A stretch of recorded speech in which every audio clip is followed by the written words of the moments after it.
Introduction.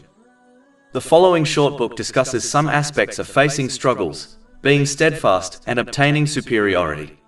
This discussion is based on Chapter 3, Ali Imran, verses 137 to 148 of the Holy Quran. Similar situations as yours have passed on before you, so proceed throughout the earth and observe how was the end of those who denied. This Quran is a clear statement to all the people, and a guidance and instruction for those conscious of Allah. So do not weaken and do not grieve, and you will be superior if you are true believers. If a wound should touch you, there has already touched the opposing people a wound similar to it.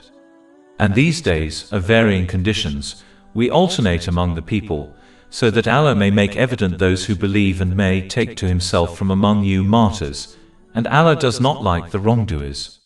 And that Allah may purify the believers through trials and destroy the disbelievers.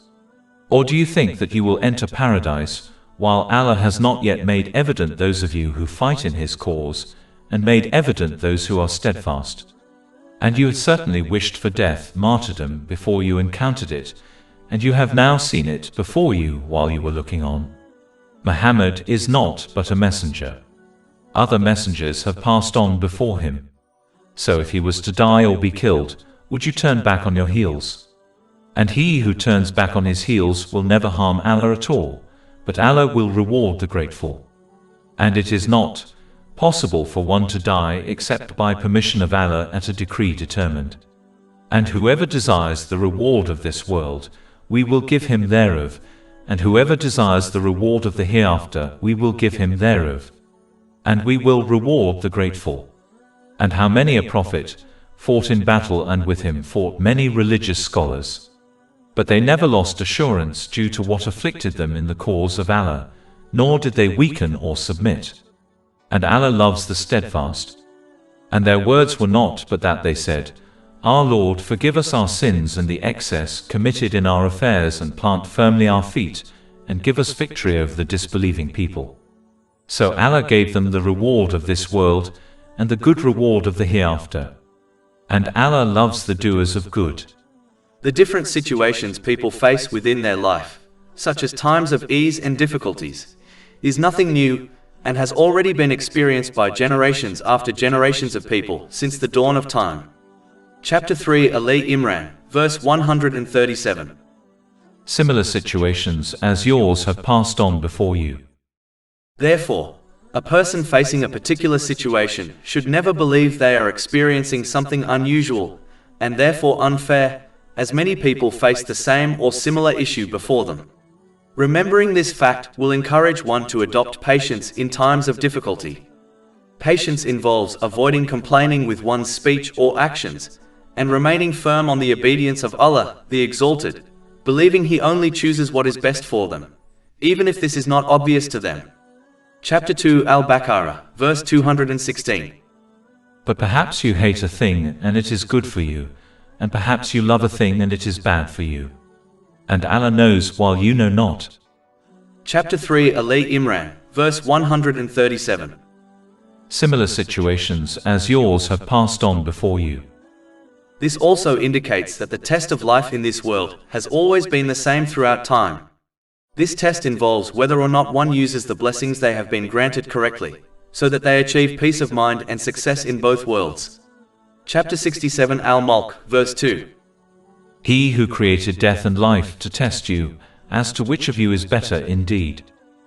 The one who passes this test will achieve peace of mind through obtaining a balanced mental and physical state, and by correctly placing everything and everyone within their life while adequately preparing for their accountability on the Day of Judgment.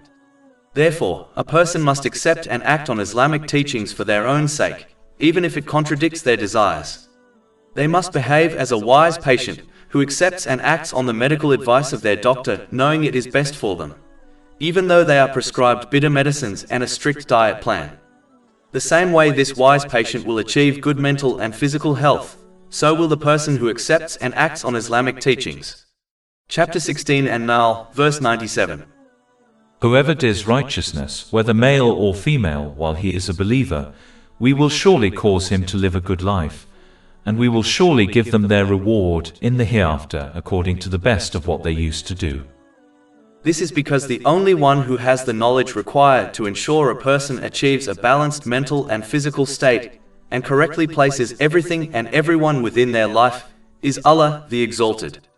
The knowledge of the mental and physical states of humans possessed by society will never be enough to achieve this outcome, despite all the research that has been undertaken, as they cannot solve every issue a person can face within their life.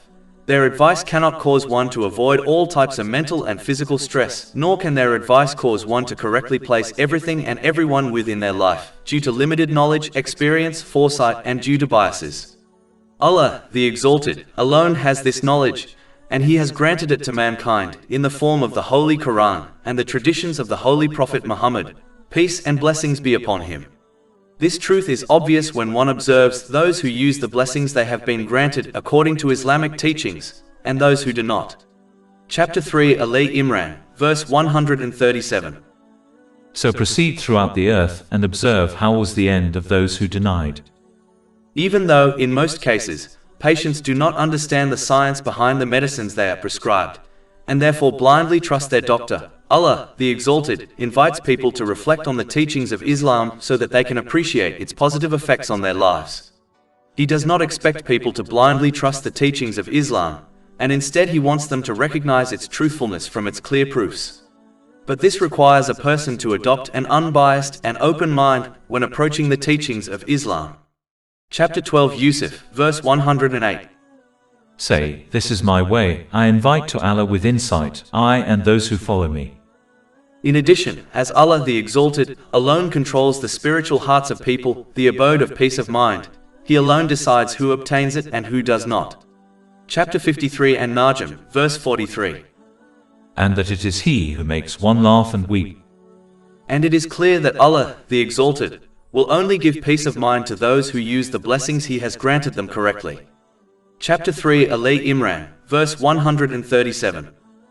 So proceed throughout the earth and observe how was the end of those who denied.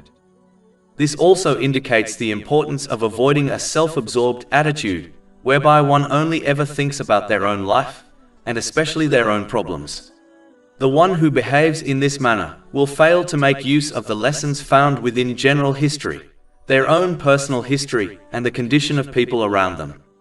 Learning from these things is one of the most powerful ways a person can improve their behavior and avoid history repeating itself so that they achieve peace of mind. For example, the one who observes the rich and famous misusing the blessings they have been granted, and how, as a result, they are plagued with stress, mental disorders, substance addiction, and suicidal tendencies, even though they enjoy the luxuries of this world, will teach the observer not to follow in their footsteps by misusing the blessings they have been granted, and they will be convinced that peace of mind does not lie in possessing many worldly things. Or when a person observes a sick person, it should encourage them to show gratitude for their own good health, and to use it correctly before they lose it also. Therefore, Islam encourages Muslims to become observant people instead of people who are absorbed in their own affairs to such an extent that they do not pay attention to anything else. Chapter 3 Ali Imran, verse 137. So proceed throughout the earth and observe how was the end of those who denied. The one who adopts an observant attitude, whereby they learn lessons from history and from the people around them, will understand that the only way to obtain peace of mind and success in both worlds is by using the blessings they have been granted correctly as outlined in Islamic teachings. Chapter 3 Ali Imran, verse 138. This Quran is a clear statement to all the people, and a guidance and instruction for those conscious of Allah. Unlike many other religions and ways of life, Islam is a religion and way of life for all people without exception. This indicates the importance of equality within Islam. Islam judges the status of people based on a single criterion: how much they sincerely obey Allah the Exalted. This involves using the blessings they have been granted in ways pleasing to Him, as outlined in the Holy Quran and the traditions of the Holy Prophet Muhammad, peace and blessings be upon him. Chapter 49 Al-Hujurat, verse 13. Indeed, the most noble of you in the sight of Allah is the most righteous of you. All other standards of judging the status of people have no value, such as gender, ethnicity and social class, and must be ignored by Muslims, otherwise it gives rise to racism and disunity amongst the Muslim nation. It is important to note that as one's intention is hidden from other people, they cannot judge others to be better than other people based on outward actions, and must therefore refrain from making claims about the status of other people or themselves, as Allah the Exalted alone knows the intention, speech and actions of all people. Chapter 53 and Najm, verse 32. So do not claim yourselves to be pure, He is most knowing of who fears Him. Chapter 3 Ali Imran, verse 138. This Quran is a clear statement to all the people. In addition, as the Holy Quran discusses the nature of humans, its teachings apply to all people, irrespective of their location, gender, age, social background, or the time that they live in. Only when the nature and essence of humans change, will the Holy Quran no longer apply to them. But as this is not possible, as the nature of humans is timeless, so are the teachings of the Holy Quran, and by extension, the traditions of the Holy Prophet Muhammad, peace and blessings be upon him. For example, the feelings of anger, greed, hate, love and envy are timeless, as they have been experienced by humans since the dawn of time, and will continue to be experienced by humans till the end of time.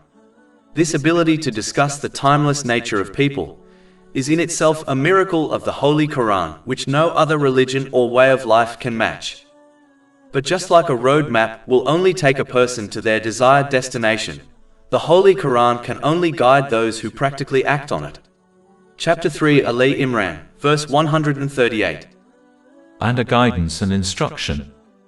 Therefore, reciting the Holy Quran in a language one does not understand will not lead to right guidance. One must sincerely strive to understand and implement its teachings, in order to receive right guidance, so that one achieves peace of mind through every situation by using the blessings they have been granted correctly. But as indicated by verse 138, only those who fear Allah, the Exalted, and the consequences of disobeying Him will practically implement the teachings of Islam. Chapter 3 Ali Imran, verse 138. And a guidance and instruction for those conscious of Allah.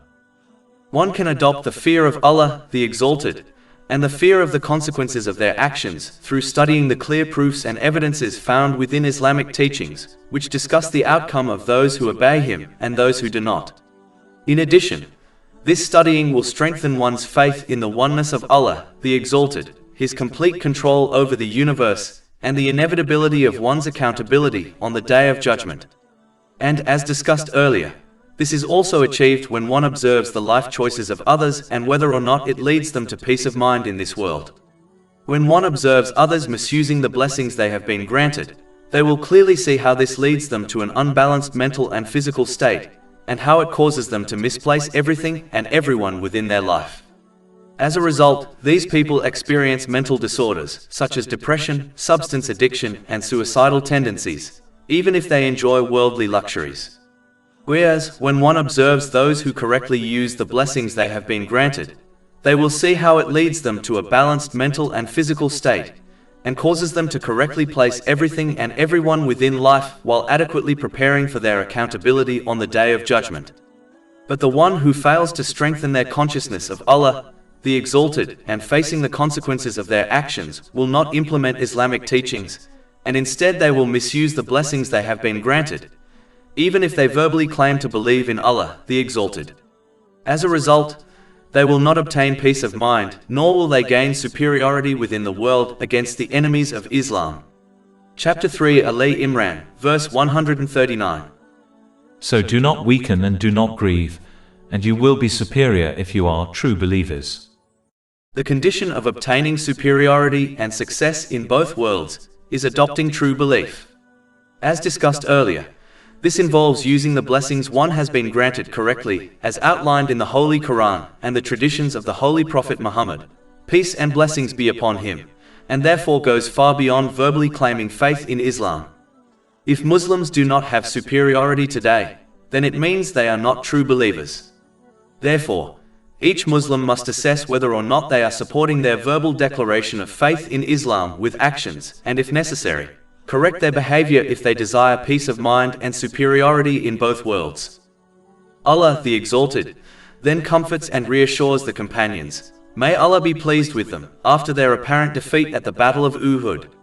Chapter 3 Ali Imran, verses 139 to 140. So do not weaken and do not grieve, and you will be superior if you are true believers. If a wound should touch you, there has already touched the opposing people a wound similar to it. When the Battle of Uhud commenced, the companions, may Allah be pleased with them, quickly overcame the non-Muslim army, which caused them to retreat. But some of the archers, the Holy Prophet Muhammad, peace and blessings be upon him, commanded to remain on a small mountain, Jabal al-Rumah, which is in front of Mount Uhud, irrespective of the outcome of the battle, believed that the battle was over and the command no longer applied. When they descended Jabal al-Rumah to collect the spoils of war, this exposed the rear of the Muslim army. The non-Muslim army then rallied together and attacked the Muslims from both sides. This led to the martyrdom of many companions, may Allah be pleased with them.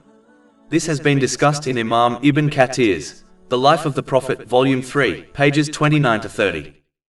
As indicated by the main verses under discussion and the events at the Battle of Uhud, real belief in Allah, the Exalted, requires one to remain firm on his obedience at all times. This involves using the blessings one has been granted correctly, as outlined in Islamic teachings. Any deviance from this will prevent one from achieving peace of mind and superiority. Allah, the Exalted, comforted the companions, may Allah be pleased with them, after their apparent loss at the Battle of Uhud, by reminding them of how He granted them victory at the Battle of Badr, when they remained firm on His obedience. This indicates the importance of always remembering the countless blessings of Allah, the Exalted, a person possesses, especially during times of difficulty. This is an excellent way of remaining patient, as it encourages one to observe their situation in a positive way. Meaning, one should observe the countless worldly blessings they still possess, instead of concentrating on the worldly blessing they have lost. This will encourage them to adopt patience and gratitude. Gratitude in one's intention involves only acting in order to please Allah, the Exalted. Gratitude in one's speech involves speaking what is good or remaining silent. And gratitude in one's actions involves using the blessings one has been granted in ways pleasing to Allah, the Exalted, as outlined in the Holy Quran and the traditions of the Holy Prophet Muhammad, peace and blessings be upon him. In addition, patience involves avoiding complaining with one's speech or actions, and remaining firm on the obedience of Allah, the Exalted, believing He only chooses what is best for them, even if this is not obvious to them. Chapter 2 Al-Baqarah, verse 216. But perhaps you hate a thing and it is good for you, and perhaps you love a thing and it is bad for you. And Allah knows while you know not. Therefore, the one who acts in the correct way in every situation will have the constant support and mercy of Allah, the Exalted, which in turn leads to peace of mind in both worlds. This has been advised in a hadith found in Sahih Muslim, number 7500. Allah, the Exalted, then states an important reality which is a part of the test of life in this world. Chapter 3 Ali Imran, verse 140. And these days of varying conditions we alternate among the people, so that Allah may make evident those who believe. An aspect of the test of life in this world is whether or not one actualizes their verbal declaration of faith in both times of ease and difficulty. In times of ease, one must show gratitude, and in times of difficulty, they must show patience. Those who remain firm on the obedience of Allah, the Exalted, in indifferent situations, have proven their faith in Allah, the Exalted.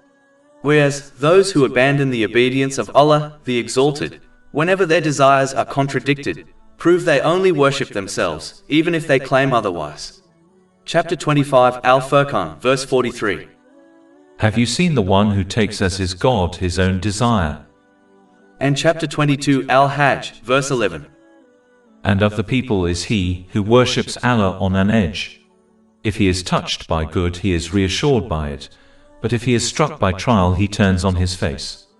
He is lost this world and the hereafter. That is what is the manifest loss. Whenever this person faces times of ease, instead of showing gratitude to Allah, the Exalted, by using the blessings they have been granted correctly as outlined in Islamic teachings, they misuse them. And whenever they face times of difficulty, instead of adopting patience, they verbally and physically complain about Allah, the Exalted, and refuse to obey Him. This is the hypocrite Allah, the Exalted, exposes through varying the situations they face. One must therefore avoid this behavior, and instead remain firm on obeying Allah, the Exalted, in every situation. In times of ease, they must show gratitude by using the blessings they have been granted correctly, as outlined in Islamic teachings. And in times of difficulty, they must remain patient by avoiding complaining through their speech and actions, and instead continue obeying Allah, the Exalted, knowing He only chooses what is best for them, even if this is not obvious to them. Chapter 2 Al-Baqarah, verse 216. But perhaps you hate a thing and it is good for you, and perhaps you love a thing and it is bad for you. And Allah knows while you know not. In cases of fighting, Allah, the Exalted, chooses certain people to honor with martyrdom so that they become role models for others to follow in their footsteps, which involves striving in the obedience of Allah, the Exalted, even at the cost of one's life. And at the same time, He exposes the wrongdoers who kill those who obey Allah, the Exalted, thereby guaranteeing their punishment in both worlds. Chapter 3 Ali Imran, verse 140.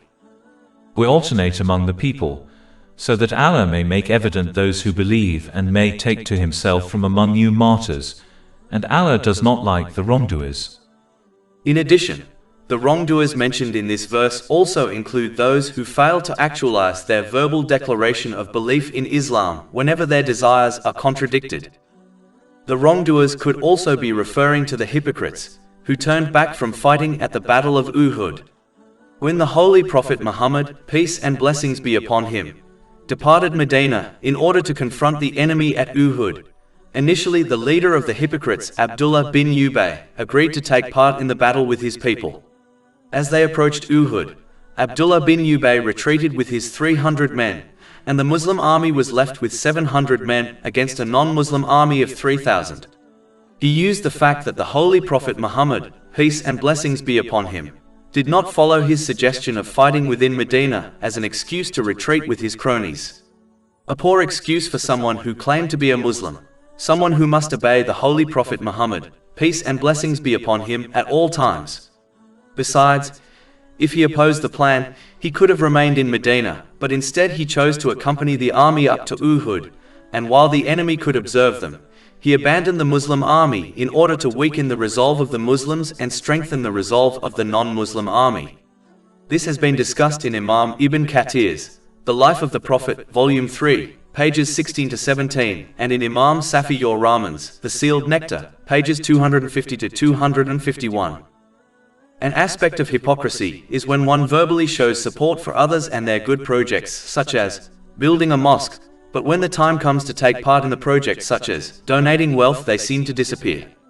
Similarly, when people are facing good times, they verbally support them, reminding others of their loyalty to them. But the moment the people face difficulties, these hypocrites offer no emotional or physical support. Instead, they criticize them. This was the attitude of the hypocrites in the time of the Holy Prophet Muhammad, peace and blessings be upon him. Chapter 4 An-Nisa, verse 62. So how will it be when disaster strikes them because of what their hands have put forth, and then they come to you swearing by Allah, we intended nothing but good conduct and accommodation. It is therefore vital for Muslims to support their verbal declaration of faith by fulfilling the rights of Allah, the Exalted, and people. The one who fails to do this will find that their verbal declaration of faith has very little in the sight of Allah, the Exalted.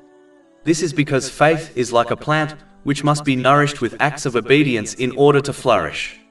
Just like a plant which fails to obtain nourishment, such as sunlight, will fail to flourish and may even die, the faith of a person who fails to nourish it with acts of obedience will not flourish and is in serious danger of dying. This is the greatest loss. Chapter 61 As-Saf, verses 2 to 3. O you who have believed, why do you say what you do not do? Greatly hateful in the sight of Allah is that you say what you do not do. Allah, the Exalted, also spiritually purifies the Muslims through difficulties. Chapter 3 Ali Imran, verse 141. And that Allah may purify the believers through trials. This spiritual purification includes erasing their minor sins through the difficulties they face. In fact, the Holy Prophet Muhammad, peace and blessings be upon him, has advised in a hadith found in Imam Bukhari's Adab al-Mufrad, number 492, that a Muslim does not face any type of physical difficulty, irrespective of its size, such as a prick of a thorn, or any emotional difficulty, such as stress, except that Allah the Exalted erases their sins because of it. But in order to receive this reward, one must show patience from the very onset of a difficulty until the end of their life. This has been indicated in a hadith found in Sunan and Nasai, number 1870. Accepting destiny with the passing of time is not patience. It is merely acceptance, which even the most impatient person experiences. Remaining firm on the obedience of Allah, the Exalted, from the very onset of a difficulty till one's death, is the patience which is expected, if one desires to earn reward in both worlds.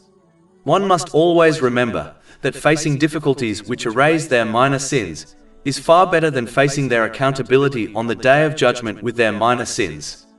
If one adds sincere repentance to their difficulties, then they will erase their minor and major sins. Sincere repentance involves feeling guilty, seeking the forgiveness of Allah the Exalted and anyone who has been wronged, as long as this will not lead to further trouble. One must sincerely promise to avoid committing the same or similar sin again, and make up for any rights which have been violated in respect to Allah, the Exalted, and people. Chapter 3 Ali Imran, verse 141. And that Allah may purify the believers through trials and destroy the disbelievers. But as indicated by this verse, the one who fails to observe this wisdom behind facing difficulties will behave like the one who does not believe in reward for facing difficulties, and as a result they will show impatience through disobeying Allah, the Exalted. Their impatience will encourage them to misuse the blessings they have been granted, and as a result, it will prevent them from obtaining a balanced mental and physical state. It will cause them to misplace everything and everyone within their life, and prevent them from preparing adequately for their accountability on the Day of Judgment. Therefore, their impatience will lead them to stress, difficulties and trouble in both worlds. Allah, the Exalted, then reminds Muslims that earning paradise requires genuine obedience and struggle. Chapter 3 Ali Imran, verse 142. Or do you think that you will enter paradise, while Allah has not yet made evident those of you who fight in His cause and made evident those who are steadfast? Just like a person cannot achieve worldly success, such as becoming a doctor, neither can a person obtain peace of mind in this world or paradise in the next world without genuine struggle and sacrifice. This struggle and sacrifice involves controlling one's desires so that they remain firm on the obedience of Allah, the Exalted, by using the blessings they have been granted correctly, as outlined in Islamic teachings. Therefore, one will obtain peace of mind and success in both worlds according to their efforts. If they dedicate minimal efforts to obeying Allah, the Exalted, they should not expect much in return. Chapter 47 Muhammad, verse 7. O you who have believed, if you support Allah, He will support you and plant firmly your feet. Chapter 3 Ali Imran, verses 140 to 142. If a wound should touch you, there has already touched the opposing people a wound similar to it. And these days, of varying conditions, we alternate among the people, so that Allah may make evident those who believe and may take to Himself from among you martyrs, and Allah does not like the wrongdoers.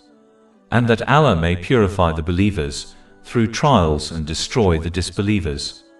Or do you think that you will enter paradise, while Allah has not yet made evident those of you who fight in His cause and made evident those who are steadfast? During the Battle of Uhud, when some of the Muslim archers descended from their position, even though they were commanded not to, it exposed the rear of the Muslim army. The non-Muslim army then rallied together and attacked the Muslims from both sides. This led to the martyrdom of many companions, may Allah be pleased with them, and their bodies were mutilated by the non-Muslims.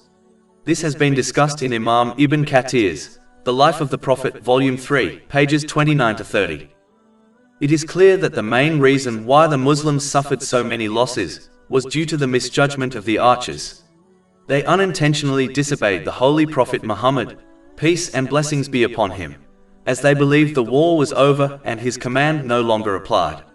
This event indicates that as long as a Muslim sincerely obeys the Holy Prophet Muhammad, peace and blessings be upon him. They will be granted success, but if they disobey him, this support will be withdrawn. Chapter 4 An-Nisa, verse 80. Whoever obeys the messenger has truly obeyed Allah. And chapter 3 Ali Imran, verse 31. Say, Prophet Muhammad, peace and blessings be upon him, if you should love Allah, then follow me, so Allah will love you and forgive you your sins. And Allah is forgiving and merciful. And chapter 24 An-Nur, verse 63. Do not make your calling of the messenger among yourselves as the call of one of you to another. Already Allah knows those of you who slip away, concealed by others. So let those beware who dissent from his Prophet Muhammad, peace and blessings be upon him, order, lest disaster strike them or a painful punishment. In addition, it is customary for the holy prophets, peace be upon them, to sometimes gain the upper hand over their enemies, and on some occasions their enemies gain the upper hand. Even though the ultimate victory is always in favor of the holy prophets, peace be upon them. The reason for this alternating of circumstances is to separate the true believers from the hypocrites and the opportunists, who always join the successful group in order to reap worldly benefits. If the holy prophets, peace be upon them, always won, then the hypocrites and opportunists would become inextinguishable from the sincere believers. If the holy prophets, peace be upon them, always lost, then this would hinder their mission. Another reason for this alternating of victory and defeat is to teach the believers how to adopt both patience and gratitude. If they lost all the time, then they may well become patient, but would find it difficult to be grateful. If they won all the time, then they may well adopt gratitude, but will struggle to adopt real patience. The alternating of situations allows for them to adopt both patience and gratitude, two halves which are vital to obtain success in both worlds. Gratitude in one's intention involves only acting in order to please Allah, the Exalted. Gratitude in one's speech involves speaking what is good or remaining silent. And gratitude in one's actions involves using the blessings one has been granted in ways pleasing to Allah, the Exalted, as outlined in the Holy Quran and the traditions of the Holy Prophet Muhammad, peace and blessings be upon him. In addition, patience involves avoiding complaining with one's speech or actions, and remaining firm on the obedience of Allah, the Exalted, believing He only chooses what is best for them, even if this is not obvious to them. Chapter 2 Al-Baqarah, verse 216. But perhaps you hate a thing and it is good for you, and perhaps you love a thing and it is bad for you. And Allah knows while you know not. Chapter 3 Ali Imran, verse 143. And you had certainly wished for death, i.e. martyrdom, before you encountered it, and you have now seen it before you while you were looking on. When the non-Muslim army reached close to Uhud, the Holy Prophet Muhammad, peace and blessings be upon him, had a dream which suggested that the Muslim army should remain in Medina and confront the enemy within the city. The leader of the hypocrites, Abdullah bin Ubay, agreed with this plan as he did not desire to confront the army. But the young companions, may Allah be pleased with them, who had not witnessed the battle of Badr, kept urging him to march forward and meet the non-Muslim army in Uhud, which he eventually agreed to. After the Holy Prophet Muhammad, peace and blessings be upon him, put on his battle armor, the young companions, may Allah be pleased with them, realized their error and advised the Holy Prophet Muhammad, peace and blessings be upon him, to revert back to his initial suggestion to confront the non-Muslim army within Medina. But the Holy Prophet Muhammad, peace and blessings be upon him, replied that it was not proper for a holy prophet, peace be upon them, to take off his battle armor without confronting the enemies of Allah, the Exalted. This has been discussed in Imam Ibn Kathir's The Life of the Prophet, Volume 3, page 14. The main verse warns against wishing for difficulties out of love for gaining the countless reward associated with it, as one may not remain steadfast when they encounter the difficulty. Instead, one should follow the advice of the Holy Prophet Muhammad, peace and blessings be upon him, by always supplicating for and desiring ease and safety, but if they face difficulty, then they must remain firm on the obedience of Allah, the Exalted. This has been advised in a hadith found in Sahih Bukhari, number 2966. In addition, the Holy Prophet Muhammad, peace and blessings be upon him, did not change his decision prior to the Battle of Uhud, even though his dream indicated that staying in Medina was preferred, as he wanted to set a good example for all leaders till the end of time. A good leader does not behave in an unsure manner, by changing their commands without a valid reason, such as obtaining new information regarding the enemy. Behaving in this manner would only cause the soldiers to lose confidence in their leader, which is something extremely dangerous during a time of war. Therefore, the Holy Prophet Muhammad, peace and blessings be upon him, remained firm on his command to march out to Uhud. Generally speaking, one should adopt a strong attitude in life, whereby they remain firm on their lawful worldly and religious decisions, and only change course due to evidence and knowledge. The one who adopts an unsure attitude will never fully commit to any decision they make, thereby losing out on some of the benefits they could have gained by being fully committed and dedicated to their decision. In addition, this person will constantly look backwards, even though they cannot change history, which will prevent them from looking forwards and benefiting from their opportunities and current situation.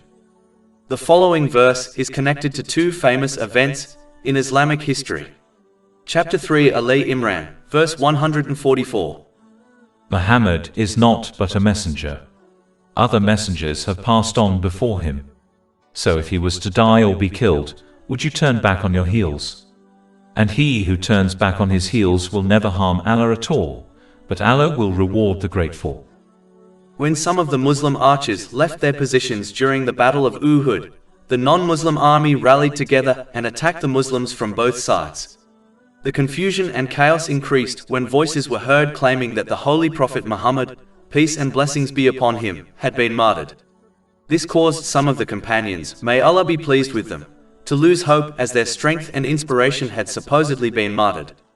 But a companion, Anas bin Nadar, may Allah be pleased with him, declared that even if the Holy Prophet Muhammad, peace and blessings be upon him, had been martyred, Allah the Exalted is ever living and cannot die. They should therefore continue fighting for what the Holy Prophet Muhammad, peace and blessings be upon him, stood for. Anas bin Nadar, may Allah be pleased with him, continued fighting until he was martyred. This has been discussed in Imam Ibn Kathir's The Life of the Prophet, Volume 3, pages 29 to 31. Similarly, Ali ibn Abu Talib, may Allah be pleased with him, believed there was no reason to live on without the Holy Prophet Muhammad, peace and blessings be upon him. So he broke the sheath of his sword and continued fighting until he saw the Holy Prophet Muhammad, peace and blessings be upon him. He continued to protect him until they retreated. This has been discussed in Imam Muhammad as-Salabi's Ali ibn Abi Talib, Volume 1, pages 163 to 164. Even though the Holy Prophet Muhammad, peace and blessings be upon him, is not physically amongst Muslims today, nonetheless, they must continue to strive for what he stood for by becoming the true ambassadors of Islam. The best way to achieve this is by learning and acting on the teachings of the Holy Quran and the traditions of the Holy Prophet Muhammad, peace and blessings be upon him, so that one adopts and shows the true Islamic character to the outside world. This will encourage other Muslims and non-Muslims to learn about Islam when they observe the good behavior of Muslims and the peace of mind they have been granted. But if one fails to learn and act on Islamic teachings, then they will adopt negative characteristics, such as envy, pride and greed. Their bad character will discourage other Muslims and non-Muslims from Islam. As correctly representing Islam is a duty on all Muslims, everyone will be held accountable in both worlds. Finally, fulfilling one's duty as the ambassador of Islam will ensure one unites with the Holy Prophet Muhammad, peace and blessings be upon him, in the hereafter. Whereas, the one who persists on the disobedience of Allah, the Exalted, by misusing the blessings they have been granted, will not unite with the Holy Prophet Muhammad, peace and blessings be upon him, as they did not practically follow him in this world. It is common sense to understand that if one takes a different path from another, they too will not unite at the end of their journeys. One must bear in mind that even the previous nations claim to love and respect their holy prophets, peace be upon them, yet they will not unite with them in the hereafter, as they did not practically follow them in this world. The second event verse 144 is connected to, is when the Holy Prophet Muhammad, peace and blessings be upon him, passed away. After the Holy Prophet Muhammad, peace and blessings be upon him, passed away, the people of Medina fell into great anxiety and confusion. Due to their intense sadness, Each person reacted differently to the death of the Holy Prophet Muhammad, peace and blessings be upon him. Umar ibn Khattab, may Allah be pleased with him, initially refused to believe it, and claimed that the Holy Prophet Muhammad, peace and blessings be upon him, had gone to visit Allah the Exalted and would return, just like the Holy Prophet Musa, peace be upon him, had an appointment with Allah the Exalted, and as a result left his people for 40 days. When Abu Bakr Siddiq, may Allah be pleased with him, arrived, he addressed the people in the mosque of the Holy Prophet Muhammad, peace and blessings be upon him. He recited chapter 3, Ali Imran, verse 144. Muhammad is not but a messenger. Other messengers have passed on before him. So if he was to die or be killed, would you turn back on your heels? And he who turns back on his heels will never harm Allah at all, but Allah will reward the grateful. And then said the following: Allah the Exalted gave life to the Holy Prophet Muhammad, peace and blessings be upon him, and kept him alive until he had established the religion of Allah the Exalted, made the orders of Allah the Exalted plain, delivered his message and fought in his cause. Thereafter Allah the Exalted took him to himself and left you upon the path.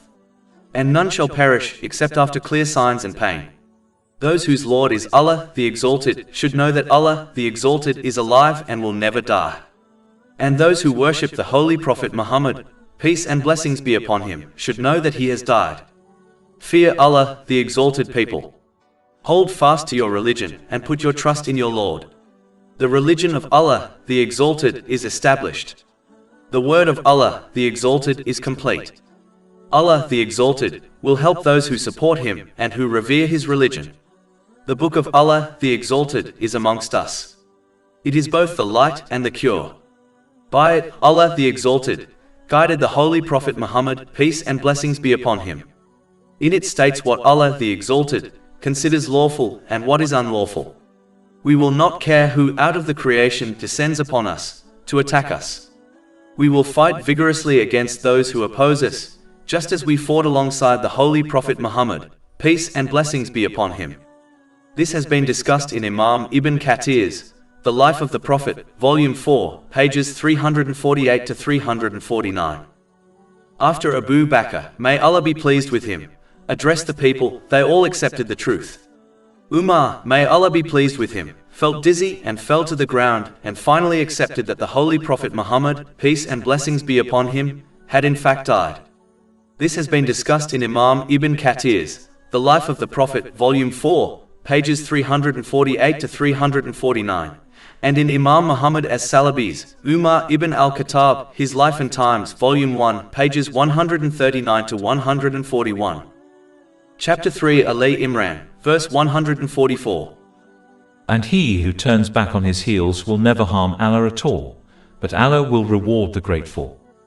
Abu Bakr, may Allah be pleased with him, explained verse 144 by reminding the people that their declaration of sincerely obeying Allah the Exalted is continuous and only ends with their own death.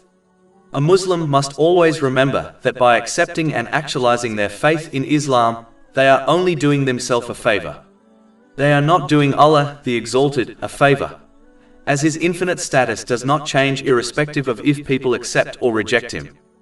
A Muslim only benefits themselves as accepting and acting on Islamic teachings leads them to peace of mind. This is achieved through using the blessings one has been granted correctly, as outlined in Islamic teachings. This leads to a balanced mental and physical state, and causes them to correctly place everything and everyone within their life, while adequately preparing for their accountability on the Day of Judgment.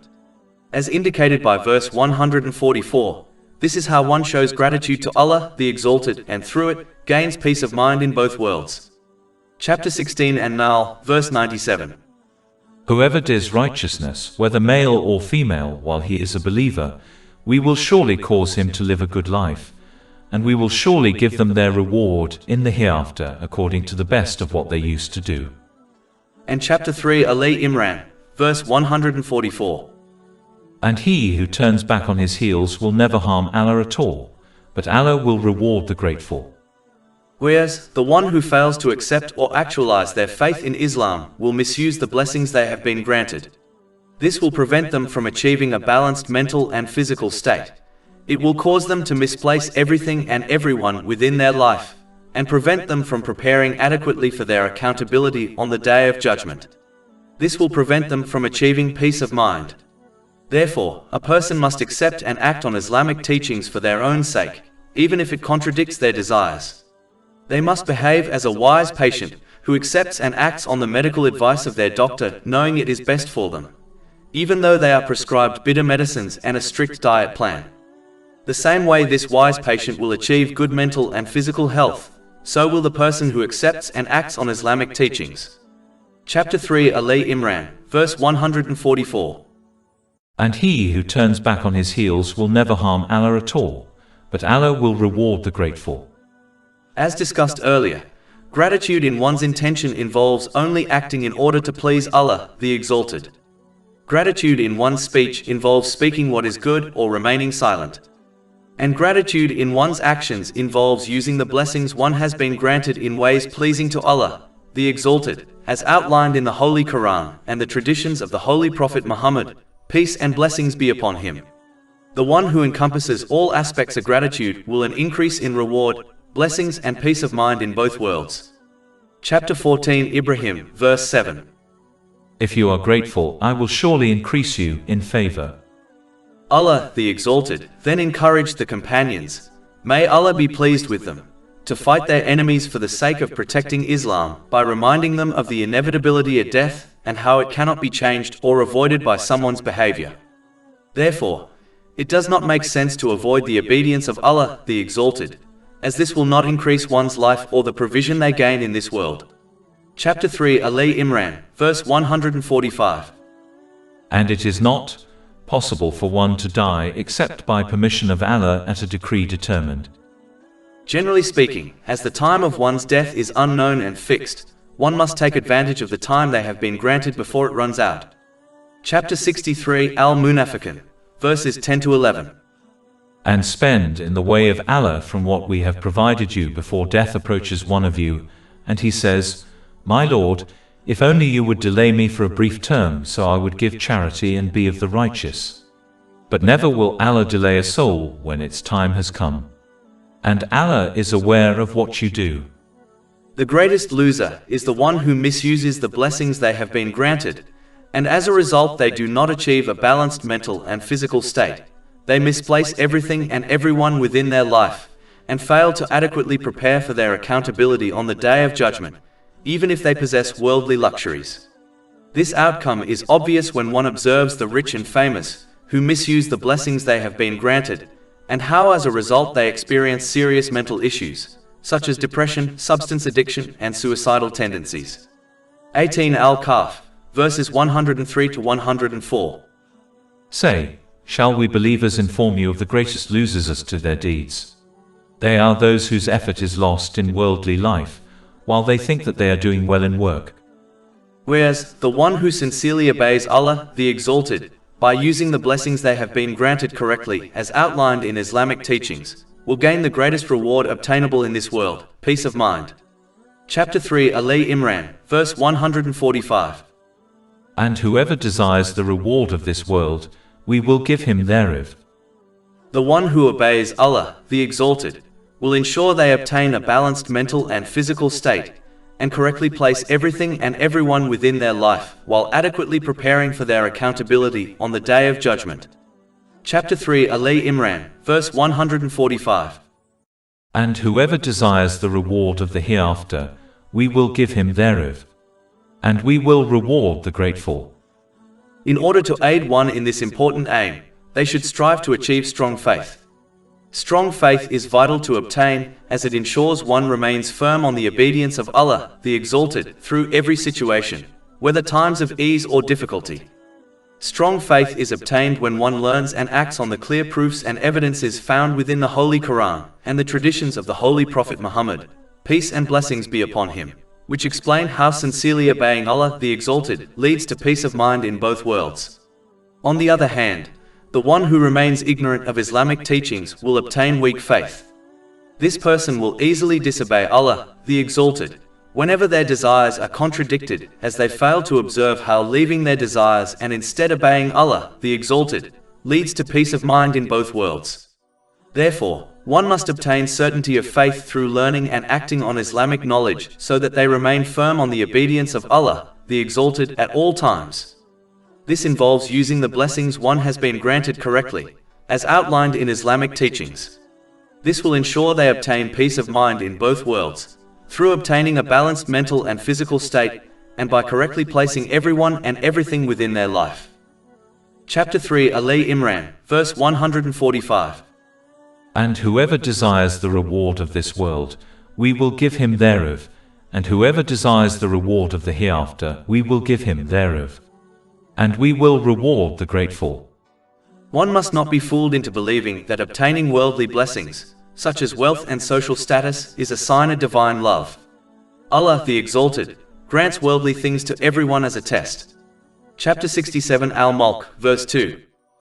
He who created death and life to test you, as to which of you is better indeed. The test of life involves whether or not one will use the blessings they have been granted correctly, as outlined in Islamic teachings.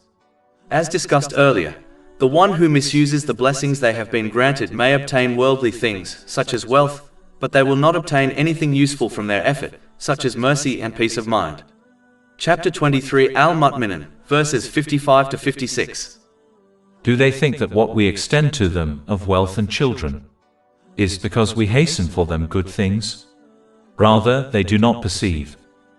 Whereas, the one who strives to pass the test of life by showing gratitude to Allah, the Exalted, by correctly using the blessings He has granted them, will obtain mercy, blessings and peace of mind in both worlds. Chapter 3 Ali Imran, verse 145. And whoever desires the reward of this world, we will give him thereof, and whoever desires the reward of the hereafter, we will give him thereof. And we will reward the grateful. In addition, it is a part of the infinite mercy of Allah, the Exalted, that He placed peace of mind in both worlds in a single thing, correctly using the blessings one has been granted as outlined in Islamic teachings. He could have placed achieving peace of mind in this world in a different code of conduct from achieving peace of mind in the hereafter. This would have forced a person to choose between peace of mind in this world or peace of mind in the hereafter, meaning they would not be able to achieve peace of mind in both worlds. They would be forced to sacrifice peace of mind in one abode for the sake of gaining peace of mind in the other abode. Therefore, a person must not be fooled into believing that achieving peace of mind in the hereafter means sacrificing peace of mind in this world. If a person fails to understand this truth, they will easily ignore preparing for the hereafter out of fear they will not achieve peace of mind in this world. As a result, they will not achieve peace of mind in this world or in the next, as they will misuse the blessings they have been granted. One must avoid this trap of the devil and instead understand that peace of mind in both worlds lie in one thing: sincerely obeying Allah, the Exalted, by using the blessings one has been granted correctly as outlined in Islamic teachings. Chapter 3 Ali Imran, verse 145. And whoever desires the reward of this world, we will give him thereof, and whoever desires the reward of the hereafter, we will give him thereof. And we will reward the grateful. This verse also indicates that as Allah, the Exalted, controls both the blessings of this world and the hereafter, one will not gain anything good in this world or in the hereafter through his disobedience. The one who sincerely obeys Allah, the Exalted, by correctly using the blessings they have been granted as outlined in Islamic teachings, will find that everything they are granted in this world and in the next become a source comfort and peace for them. Whereas, the one who disobeys Allah, the Exalted, by misusing the blessings He has granted them, will find that everything they possess becomes a source of stress, trouble and difficulties for them in both worlds. These two outcomes are inevitable as Allah, the Exalted, alone controls all things in both worlds, including the spiritual hearts of people, the abode of peace of mind. Chapter 53 An-Najm, verse 43. And that it is He who makes one laugh and weep. Allah, the Exalted, again comforted and reassured the companions, may Allah be pleased with them, after their apparent defeat at the Battle of Uhud. Chapter 3 Ali Imran, verse 146. And how many a prophet fought in battle, and with him fought many religious scholars. But they never lost assurance due to what afflicted them in the cause of Allah, nor did they weaken or submit. And Allah loves the steadfast. As discussed earlier, the sign of real belief in Allah, the Exalted, is when one remains steadfast on his obedience in all situations, whether times of ease or difficulty. In fact, times of difficulty are required to differentiate those who sincerely obey Allah, the Exalted, from those who do not, as obeying Allah, the Exalted, in times of ease is often not as difficult as obeying Him in times of difficulty. Chapter 29 Al-Ankabut, verses 2-3. Do the people think that they will be left to say, "We believe," and they will not be tried? But we have certainly tried those before them, and Allah will surely make evident those who are truthful, and He will surely make evident the liars. One must therefore remain firm on the obedience of Allah, the Exalted, at all times, knowing He will provide them with support and relief eventually. Chapter 65 at Talaq, verse 2. And whoever fears Allah, He will make for him a way out. But it is important to note that this divine aid is not according to the desires of people. It is always according to the infinite knowledge and wisdom of Allah, the Exalted. Therefore, this divine aid occurs according to when it is best for people and in a way which is best for them, even if this is not obvious to them. Chapter 2 Al-Baqarah, verse 216. But perhaps you hate a thing and it is good for you, and perhaps you love a thing and it is bad for you. And Allah knows while you know not. One must therefore remain firm on the obedience of Allah, the Exalted, at all times, knowing they will be granted peace of mind and success in both worlds, one way or another, and whether this is obvious to them or not. Chapter 16 An-Nahl, verse 97. Whoever does righteousness, whether male or female, while he is a believer, we will surely cause him to live a good life, and we will surely give them their reward in the hereafter according to the best of what they used to do. And chapter 3 Ali Imran, verse 146. And how many a prophet fought in battle, and with him fought many religious scholars. But they never lost assurance due to what afflicted them in the cause of Allah, nor did they weaken or submit. And Allah loves the steadfast. This verse also indicates an important concept, which aids one to remain patient. When one faces any difficulty, they should remember that many other people before them have faced the same or similar difficulty. Understanding this reality will encourage one to remain patient, as they will remember that being tested in this world is a principle and reality of life in this world, which all people have faced and will continue to face till the end of time. Generally speaking, patience involves avoiding complaining with one's speech or actions, and remaining firm on the obedience of Allah, the Exalted, believing He only chooses what is best for them, even if this is not obvious to them. Chapter 2 Al-Baqarah, verse 216. But perhaps you hate a thing and it is good for you, and perhaps you love a thing and it is bad for you. And Allah knows while you know not. Chapter 3 Ali Imran, verse 146. And how many a prophet fought in battle, and with him fought many religious scholars. This verse indicates that remaining steadfast in the obedience of Allah, the Exalted, requires certainty of faith, which is obtained through gaining and acting on divine knowledge.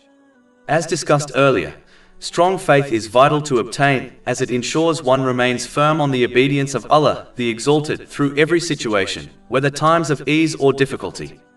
Strong faith is obtained when one learns and acts on the clear proofs and evidences found within the Holy Quran and the traditions of the Holy Prophet Muhammad, peace and blessings be upon him, which explain how sincerely obeying Allah, the Exalted, leads to peace of mind in both worlds. On the other hand, the one who remains ignorant of Islamic teachings will obtain weak faith. This person will easily disobey Allah, the Exalted, whenever their desires are contradicted, as they fail to observe how leaving their desires and instead obeying Allah, the Exalted, leads to peace of mind in both worlds. Therefore, one must obtain certainty of faith through learning and acting on Islamic knowledge so that they remain firm on the obedience of Allah, the Exalted, at all times. This involves using the blessings one has been granted correctly, as outlined in Islamic teachings. This will ensure they obtain peace of mind in both worlds, through obtaining a balanced mental and physical state, and by correctly placing everyone and everything within their life. Chapter 3 Ali Imran, verses 146 to 147. Fought many religious scholars. But they never lost assurance due to what afflicted them in the cause of Allah, nor did they weaken or submit. And Allah loves the steadfast. And their words were not but that they said, Our Lord, forgive us our sins and the excess committed in our affairs, and plant firmly our feet, and give us victory over the disbelieving people. These verses indicate an important principle which is often overlooked by Muslims. Even though supplicating to Allah, the Exalted, is an important aspect of Islam, it is important to understand that supplications will only be truly useful when one performs acts of obedience, as every supplication in the Holy Quran, such as this one, and those found in the established traditions of the Holy Prophet Muhammad, peace and blessings be upon him, are accompanied by acts of obedience to Allah, the Exalted. In addition, every supplication in the Holy Quran was performed by someone who was dedicated to acts of obedience. They strived throughout their life in using the blessings they had been granted in ways pleasing to Allah, the Exalted. This indicates the importance of understanding that supplications are only truly effective when they are combined with acts of obedience. Sadly, many Muslims have adopted a lazy attitude whereby they are good at performing supplications, but will not practically obey Allah, the Exalted. This is because supplicating to Allah, the Exalted, requires minimal energy, time, and no other resources, such as wealth. It is clear from the teachings of Islam and the life of the Holy Prophet Muhammad, peace and blessings be upon him, that supplications are meant to be supported by acts of obedience in order to be effective. Every step in the life of the Holy Prophet Muhammad, peace and blessings be upon him, and the lives of his companions, may Allah be pleased with them, clearly shows how they physically obeyed Allah, the Exalted, by using the blessings they were granted correctly as outlined in Islamic teachings. They never only supplicated for relief or victory, while refusing to act in ways pleasing to Allah, the Exalted. A hadith found in Jami at Tirmidhi, number 3499, clearly indicates that two special times within the day a supplication is responded to positively by Allah, the Exalted, are both connected to acts of obedience. The first time is directly after the obligatory prayers, and the second is in the last part of night, when one should be performing the voluntary night prayer. In addition, the following verses clearly show that supplications must be supported by acts of obedience in order to be complete and effective. Chapter 35, Fatir, verse 10. To him ascends good speech, and righteous work raises it. And chapter 2, Al-Baqarah, verse 186. Indeed I am near. I respond to the invocation of the supplicant when he calls upon me. So let them respond to me by obedience, and believe in me that they may be rightly guided. Failing to understand that supplications must be supported by physical acts of obedience to Allah, the Exalted, is a major reason why the state of Muslims does not change in a positive way, as one must change their intention, speech, and actions in order to create a positive change in their life. Chapter 13, Ar-Ra'd, verse 11. Indeed, Allah will not change the condition of a people until they change what is in themselves. In addition, one must use the resources available to them, such as their energy, in order to create positive changes within their life, and they cannot rely solely on supplications. For example, the person facing marriage issues must take practical steps to resolve the issues and couple this with supplications to Allah, the Exalted, for help. They cannot behave in a lazy manner by avoiding practically taking steps to resolve the issues they are facing, while relying only on their supplications to Allah, the Exalted. As already explained, this passive and incorrect attitude contradicts the teachings of Islam. As indicated by the verse 148, only when one supports their supplications and verbal declaration of faith in Allah, the Exalted, through physical acts of obedience, by using the blessings they have been granted correctly as outlined in Islamic teachings, will they gain peace of mind in both worlds. Chapter 3, Ali Imran, verse 148. So Allah gave them the reward of this world, and the good reward of the hereafter. And Allah loves the doers of good. As indicated by this verse, the reward in this world is only good when one uses this reward, such as wealth, in the correct way as outlined in Islamic teachings. The one who misuses it will not benefit from it in this world or in the next, as it will become a source of stress for them in both worlds. Whereas the reward in the hereafter is always good, as the blessings of the hereafter cannot be misused by a person. In addition, it is important to note that the love of Allah, the Exalted, is granted to those who do good. This good requires practical obedience to Allah, the Exalted, by using the blessings one has been granted correctly, as outlined in Islamic teachings, and therefore goes beyond a verbal declaration of faith in Allah, the Exalted.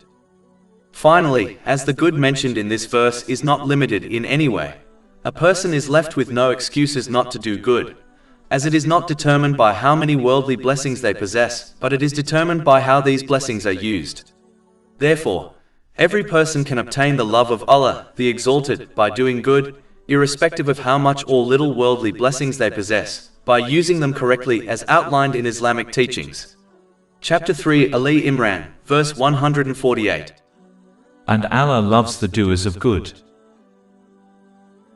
Over 500 free ebooks, audiobooks, infographics, podcasts and blogs available on our website, www.shaykhpod.com.